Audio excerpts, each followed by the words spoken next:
রাজনীতিতে শেখ হাসিনা গত 15 বছর যে দুঃশাসন যে অপকর্ম চালিয়েছেন তাকে শক্তিশালী করতে তার পাশে থাকতে আপনার একটা সক্রিয় অবস্থান ছিল, আপনার কাছ থেকে একটু আমরা এটা শুনতে চাই। ভারতে পলাতক আছেন মাননীয় প্রধানমন্ত্রী শেখ হাসিনা, এবং আমি বিষয়টাকে আগের থেকে আজ করছিলাম যে এরকম কিছু একটা ঘটনা ঘটতে পারে। আমি এই কথাটি এটা প্রমাণ করতে চাই না যে ওনারা করেছেন দেখে আমাকে করতে হবে, এটা আমি বলতে চাই না। আমাকে দলের থেকে জানানো হয়, সরকার প্রধান থেকে প্রধানমন্ত্রী জানান যে আমার উপরে হামলা হবে। ইট ইজ ট্রু যে আমাকে দেশ ছেড়ে যেতে হয়েছে, এবং আমি যে দেশ ছেড়ে গেছি সেটা জাতির পিতার কন্যা মাননীয় প্রধানমন্ত্রীর একবার না কয়েকবারের নির্দেশের পরিপ্রেক্ষিতে।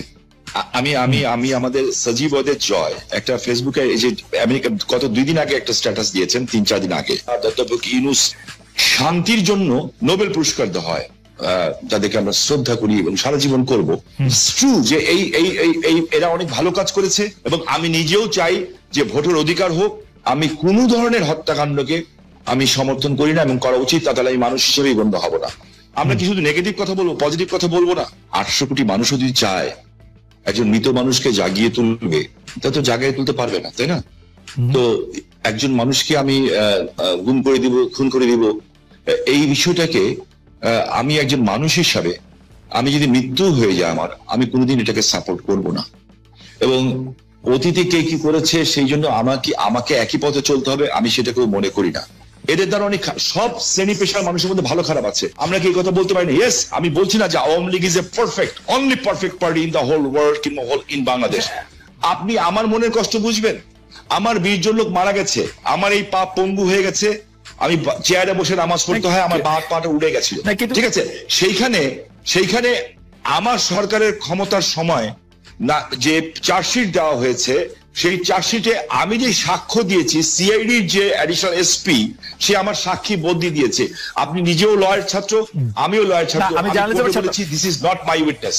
আমি চাই না যে একটা ছাত্র সারা বছর লেখাপড়া করলো, সেও পরীক্ষায় পাশ করলো, আরেকজন পড়ালেখা করলো না, সেও পাশ করলো, এটা আমি চাই না। দেখেন, আমি মার্কিন যুক্তরাষ্ট্রের মতো একটা রাষ্ট্রকে আন্ডারমাইন করার কোনো কারণ থাকতে পারে না, কারণ পৃথিবীর মধ্যে এটা অবভিয়াসলি একটা শক্তিধর দেশ না, একটা গণতান্ত্রিক রাষ্ট্র বলা যায়। যে আমার কাছে না কিছু মাঝে মাঝে অবাক লাগে যে মানুষের চরিত্রটা দেখতে, পৃথিবীর সব দেশের চরিত্র দেখতে ভালো লাগে। আমার কাছে মাঝে মাঝে আশ্চর্য হই যে আমরা কত রঙের মানুষ, যে আমরা আর কত নেগেটিভ কথা বলবো। আমরা পরে যখন আবার আপনার কাছে আসবো বিএনপির সাথে বর্তমান আপনার সম্পর্ক এবং সেইটা নিয়ে আমরা কথা বলবো, তার আগে আমরা একটু জনাব আন্দালিব রহমান পার্থের সাথে আমরা একটু কথা বলতে চাই। জনাব আন্দালিব রহমান পার্থ, আপনি একজন রাজনীতিবিদ হলো আমি আপনাকে খুব রেট করি একজন রাজনৈতিক বিশ্লেষক হিসেবেও, যে মানে যেহেতু আপনি টক শোতে প্রচুর আপনাকে কথা বলতে হয়, অনেক প্রশ্নের জবাব দিতে হয় এবং অনেক ক্ষেত্রে আপনাকে বিভিন্ন ভবিষ্যতের কথা বলতে হয়, এবং এর অনেকগুলি আমার স্বীকার করতে দ্বিধা নেই, অনেকগুলি মিলেও যায়। আমি এই জন্য আপনাকে একটু ফরওয়ার্ড লুকিং প্রশ্ন করতে চাই যে গত কয়েক বছর ধরে জনাব তারেক রহমানই আসলে বিএনপির হাল ধরে আছেন। বেগম খালেদা জিয়া চিকিৎসার জন্য লন্ডন গেলেন, শেখ হাসিনা জনরোষে বাংলাদেশ থেকে বিতাড়িত। রাজনীতির এই পরিবর্তনটা আপনি আসলে কিভাবে দেখছেন? নতুন নেতৃত্বে নতুন রাজনীতির সূচনা কি হতে চলেছে? বিশেষ করে 90-এর পর যদি আমরা আওয়ামী লীগ ও বিএনপির শাসনকাল যদি বিশ্লেষণ করি, সরকারে বা ক্ষমতায় এলে মানে এটা একটা এই প্রশ্ন বারবার হচ্ছে যে তারা যে গণতান্ত্রিক থাকবেন, কর্তৃত্ববাদী হবেন না, সেরকম কি মনে হচ্ছে? মানে এই নেতৃত্বে যারা আছেন, এটা তো অবশ্যই ঠিক জনাব তারেক রহমানই আসলে 20-22 বছর ধরে অন্ততপক্ষে দলের ডেপুটির হালটি ধরে আছেন, কিন্তু মানে এই নেতৃত্বের ক্ষেত্রে কি কোনো পরিবর্তন আসছে? ব্যক্তি মানুষ না, আদর্শের, দৃষ্টিভঙ্গির আপনি কিভাবে দেখছেন? একটু আপনাকে ধন্যবাদ খালেদ, আপনি তো অনেক ওয়াইড একটা প্রশ্ন করেছেন আমাকে। আমি একটু ব্যাকগ্রাউন্ডে যাব। দেখুন, আপনি সমষ্টিগতভাবে যদি বাংলাদেশের রাজনীতির অবস্থা দেখেন, গত 17 বছরে যে একটা ভীতির সংস্কার, ভীতির একটা সংস্কৃতি আমাদের রাজনীতিতে ছিল, যার কারণে 17 বছর কিংবা 20 বছরে ভালো মানুষগুলি রাজনীতি থেকে দূরে সরে যায়। এই কারণে অফকোর্স একটা ভ্যাকুয়াম সৃষ্টি হয় রাজনীতিতে, কারণ 17 বছর আপনি জানেন যে কোনো রাজনীতি করতে গেলেই একটা গুম খুনের একটা ধারণা ছিল, বা মানুষ রাজনীতিবিদদের উপরে কেন জানি এমন, মানে কেন জানি বলবো না, মানুষের যথেষ্ট রিজন ছিল রাজনীতিবিদদের থেকে দূরে সরে যাওয়া। এবং বলে না যে জোকাররা যখন পার্লামেন্টে যায় তখন জোকাররা মেম্বার অফ পার্লামেন্ট হয় না, পার্লামেন্টটা সার্কাস হয়ে যায়। গত 3টা বছর তিনটা টার্ম অনেকটা এরকমই একটা অবস্থান ছিল। তো এই কারণে আর তারেক রহমান সাহেবকে নিয়ে আপনি যে কথাটা বললেন, উনি গত 10, 12, 15 বছরে যেভাবে বিএনপিকে বিদেশে বসে যেভাবে নেতৃত্ব দিয়েছেন এবং নিচ থেকে ওপর পর্যন্ত, সত্যি কথা বলতে উনি আওয়ামী লীগের মাথা খারাপ করে দিয়েছেন। যে বাইরে থেকে সাংগঠনিকভাবে উনার যে নেতৃত্ব ছিল, ন্যাচারালি বিএনপি ভাঙতে পারেনি, বিএনপি পথচ্যুত হয়নি বা অন্যদিকে যায়নি। তো সেই ক্ষেত্রে দলের মধ্যে এবং আমি মনে করি সারা বাংলাদেশে ওনার একটা আলাদা গ্রহণযোগ্যতা আসছে। এখন বিএনপি সামনের দিকে যদি ক্ষমতায় আসে, তাহলে বিএনপি কি করবে সেটা নির্ভর করে সত্যি কথা বলতে বিএনপির সমষ্টিগতভাবে বিএনপির মানসিকতার উপরে। বিকজ আপনার ডেমোক্রেসি তো অ্যাকচুয়ালি ইজ আ মাইন্ডসেট। আপনি আপনার বিরুদ্ধের কথাকে সুযোগ দিলে ডেমোক্রেসি থাকবে, আর সুযোগ যদি আপনি না দেন তাহলে ডেমোক্রেসি থাকবে না।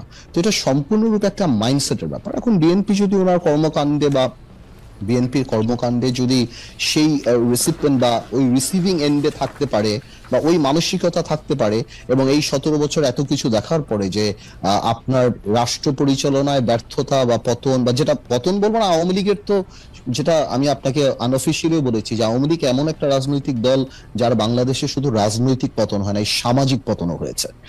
যে এই ধরনের সামাজিক পতন আগে হয়নি, বিকজ আওয়ামী লীগের অবস্থানটা, আওয়ামী লীগের অ্যাট্রসিটিটা, আওয়ামী লীগের দুর্নীতি বা সবকিছু একটা হাউস ওয়াইফের কাছে, একটা সাধারণ শিশুর কাছেও চলে গিয়েছিল, এবং এই লাস্টে যে এই গণহত্যাগুলি।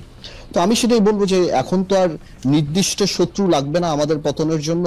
আমরা যদি আওয়ামী লীগ থেকে শিক্ষা না নেই, আমরা যদি ডেমোক্রেসি প্র্যাকটিস না করি, তাহলে অদৃশ্য শত্রু আমাদেরকে সেটা করে দিতে পারে। তো আমার মনে হয় ভবিষ্যৎ তো আমি বলতে পারবো না, এটা ইস্যুর উপর নির্ভর করে। আজকে পর্যন্ত আমি আমার জায়গা থেকে বিএনপির সাথে যতখানি কথা বলেছি, যতখানি রাজনীতি করছি, আমি যথেষ্ট অ্যাকোমোডেটিভ। এবং আপনি যদি ইদানিংও দেখেন বিএনপির 31 দফা থেকে আরম্ভ করে অন্য সবকিছু, বিএনপি আমাদের সবার সাথেই কথা বলছে, সবার কাছ থেকে ড্রাফট নিচ্ছে, সবার কাছ থেকে উপদেশ নিচ্ছে, তারপর ওনারা এটা বাস্তবে আসছে। তো আমি যথেষ্ট অ্যাকোমোডেটিভ নেচার বিএনপির দেখতে পাচ্ছি। সো ইনশাল্লাহ আমি প্রোগ্রেসিভ থিঙ্কিং, আমি মনে করি আর খারাপ কি হবে, ইনশাল্লাহ ভালোই হবে। এখনকার গুম খুন নিয়ে আপনি আসলে কি বলবেন? যে সরকারের জায়গা থেকে এটি বারবার অস্বীকার করা হচ্ছে, কিন্তু এটি একটি বাস্তবতা। এই বাস্তবতাকে শামীম ওসমান কিভাবে দেখে, আমাদের যদি খুব সংক্ষেপে একটু বলতেন।